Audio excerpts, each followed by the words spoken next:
आजचा दैनिक मन्ना.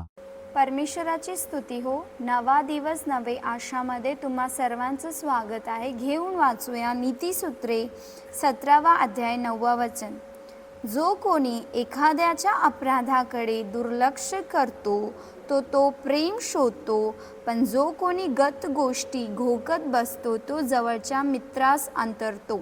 तर आज परमेश्वराचं वचन आपल्याला सांगत आहे की प्रेम शोधतो. म्हणजे आता आपण आपल्या जीवनामध्ये आपले खूप सारे मित्र असतात. जर कोणी आपला जवळचा मित्र असेल तर तो काय, जर त्याच्या जीवनामध्ये काही पण तकलीफ असली, वेदना असले, तो या विश्वासाने तो व्यक्ती आपल्या जवळ येतो की आपण कोणाला सांगणार नाही आणि त्याला सांत्वना भेटेल त्या विश्वासाने.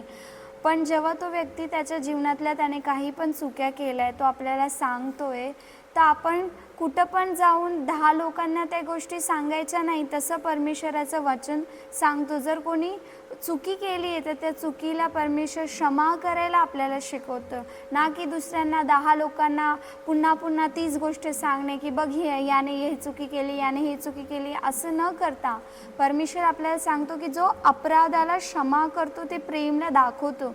जसं येशू ख्रिस्ताने आपल्या अपराधांना क्षमा करून त्याच्या प्रेमाला प्रकट केलं, तसंच परमेश्वराने जे प्रेम आपल्याला प्रकट केलं ते पण आपल्याला दुसऱ्यांना प्रकट करायचं आहे. आणि तेवढंच नाही, आपण दुसऱ्यांना सांगत नाही बसायचं.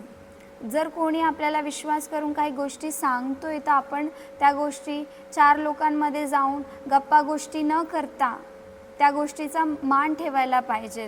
तर आज परमेश्वराचं वचन आपल्याला शिकवतो की आपण प्रेम शोधलं पाहिजे. जर कोणी चुकी केली आहे तर त्याला क्षमा केली पाहिजे, ना की 10 लोकांमध्ये 4 लोकांमध्ये जाऊन सांगायला पाहिजे की बघ याने किती क्षमा केली. जो प्रेम करतो तो काय करतो, ते पापांना क्षमा करतो, चुकींना क्षमा करतो आणि तोच व्यक्ती परमेश्वराच्या प्रेमाला प्रकट करतो. चला हे वचनला आपण ग्रहण करूया आणि प्रार्थना करूया. पिता परमेश्वर, तुझ्या वचनासाठी आम्ही धन्यवाद करतो परमेश्वरा. आम्ही परमेश्वरा जसं तुने प्रेम प्रकट केला, आमच्या पापांना क्षमा केला, आमच्या चुकांना क्षमा केलं परमेश्वर, तसंच परमेश्वर दुसऱ्यांच्या चुकांना क्षमा करण्यासाठी परमेश्वर आम्हाला एक हृदय दे परमेश्वरा.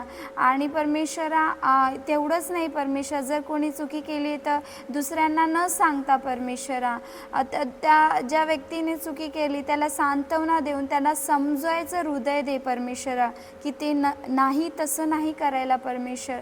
हालेलुया परमेश्वर, तुझ्या वचनाच्या अनुसार आम्हाला चालायला अनुग्रह कर राजा. येशूच्या नावाने प्रार्थना ऐक माझ्या स्वर्गीय पिता. आमेन.